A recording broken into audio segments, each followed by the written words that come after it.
As you know that we are doing a series of geography for class 10 ICSE. In this series we are doing first chapter of geography, that is location, extent and physical features. In previous video or in part 1 we covered starting portion of this chapter. In that chapter or in that part we discussed location and extent of India, and Northern Mountain Wall we discussed. In Northern Mountain Wall there are three parallel ranges: Himadri, Himachal and Shivalik. Himadri is the highest and the northest range that you can see in this picture also. This range, that is to the northest part, is Himadri, and the southest one is the Shivalik. Between these two ranges, one more range lie here, that is known as Himachal. Himadri is the highest and the northest range. Himachal lies to the south of Himadri. Shivalik lies to the south of Himachal. So Shivalik is the southest mountain range in this northern mountain wall. First two ranges, Himadri and Himachal, are covered with snow throughout the year. Some mountain ranges other than these three important ranges are Pir Panjal, Jaskar, Ladakh range and Karakoram range. Karakoram range is also known as Trans-Himalayan range. Trans-Himalayan range means the range that lies behind the Himalaya. Other than these mountain ranges, we discussed some peaks. The highest peak of world, Everest, 8848 meters. Second highest, K2 or Godwin Austen, that is 8611 meters, that lies in Jammu Kashmir. The third largest, Kanchenjunga, that is 8586 meter high. It lies to the border of Sikkim and Nepal. Other than these, some other important ranges like Nanga Parvat 8126 meters, Nanda Devi Parvat 7816 meter, also you can see in this picture. Other than these mountain ranges and peaks, we also discussed some passes: Nathula Pass, Karakoram Pass, and some other passes we discussed in our previous video. In this video, we shall continue with other features of the Himalayas. Other features of Himalayas other than three important parallel ranges are Doon, Bhabhar, Tarai, Khadar and Bangar. In this picture, you can see all these features. This is Himalayas, three parallel ranges, then Bhabhar, then Tarai and Bangar and Khadar. To the south of Himalaya or at the foothill of Himalayas, the region comes that is known as Bhabhar. To the south of Bhabhar, the region comes Tarai. After Tarai, the area comes Bangar and Khadar.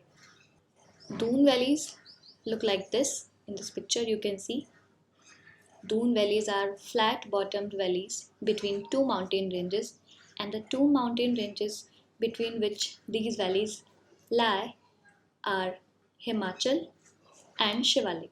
This is Bhabhar picture. You can see how a Bhabhar area look like. This one is Tarai, this one is Khadar, and the last one is Bhangar. All these regions, all these features we shall discuss further in this video. The first one is Doons. Doons were originally temporary lakes formed due to the blockade of the river water coming down from above during the uplift of the Himalayas.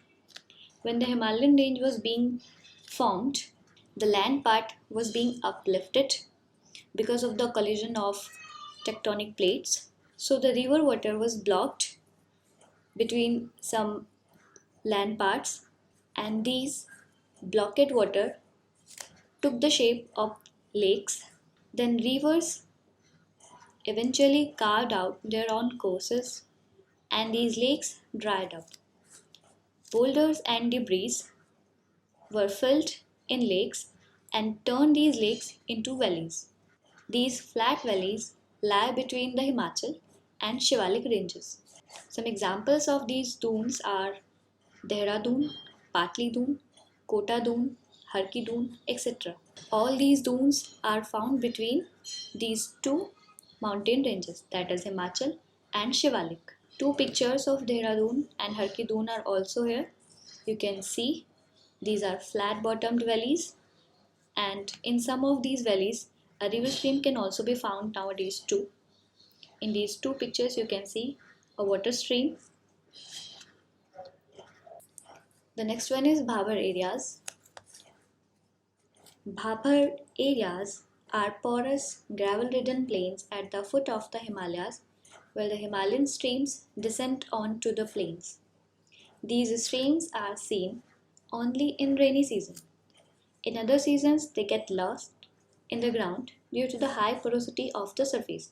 The rivers that flow downward from the Himalayas carry with them heavy stones that are eroded from the mountain ranges. So the rivers carrying these stones deposit it at the foothill area of Himalayas. When they come at the surface, the streams or the rivers that carry these heavy stones with them are not sufficient in water so that they can flow over these stones. So other than rainy season, the streams flow beneath these stones. They are not able to flow over these stones. So in other season, they get lost in the ground due to the high porosity of the surface, because the surface is made up of these heavy stones, small gravels, pebbles, and sand and silt also. But in rainy season, when there is too much water in the rivers, the amount of water is sufficient to flow over these stones.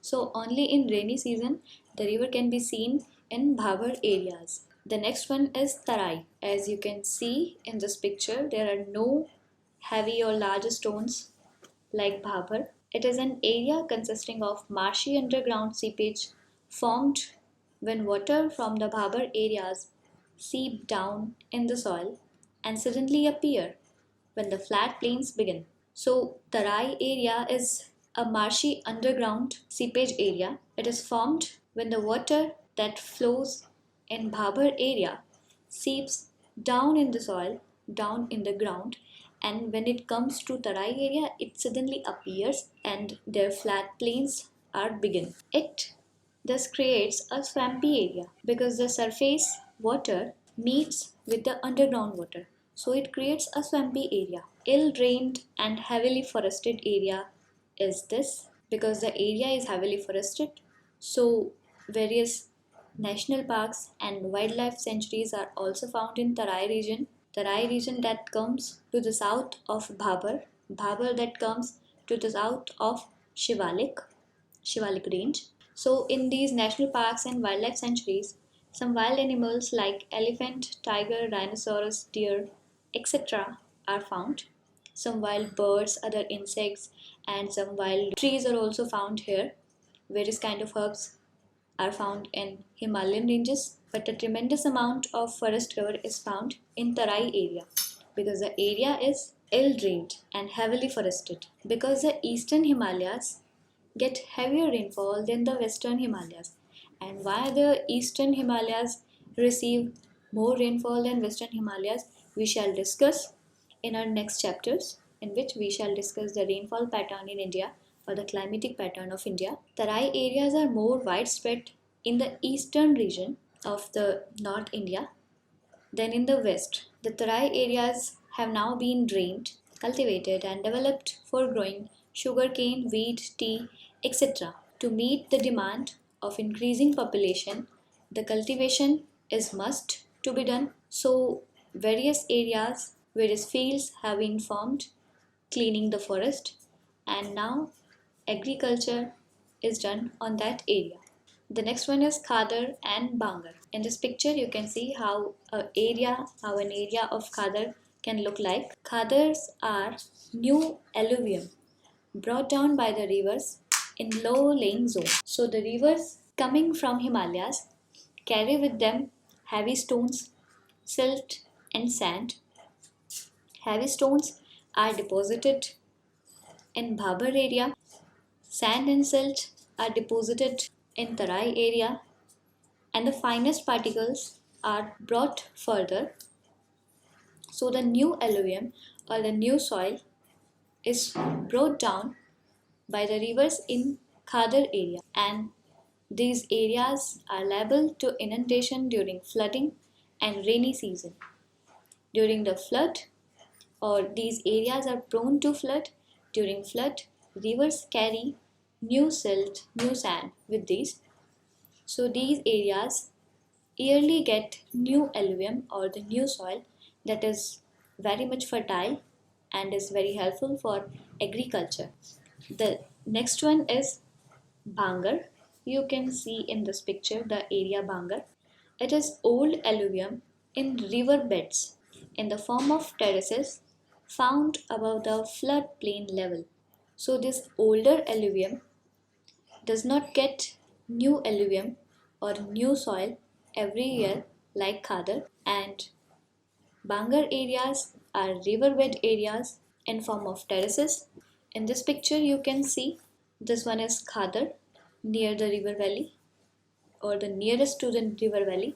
It receives new alluvium every year, whereas Bangar, that is old alluvium, doesn't get new alluvium every year. So it was all about today's video. I hope you understood what I tried to explain. Thank you for watching the video. If you liked the video, hit like and do subscribe to this channel so that you will get all notifications regarding my new videos. Thank you.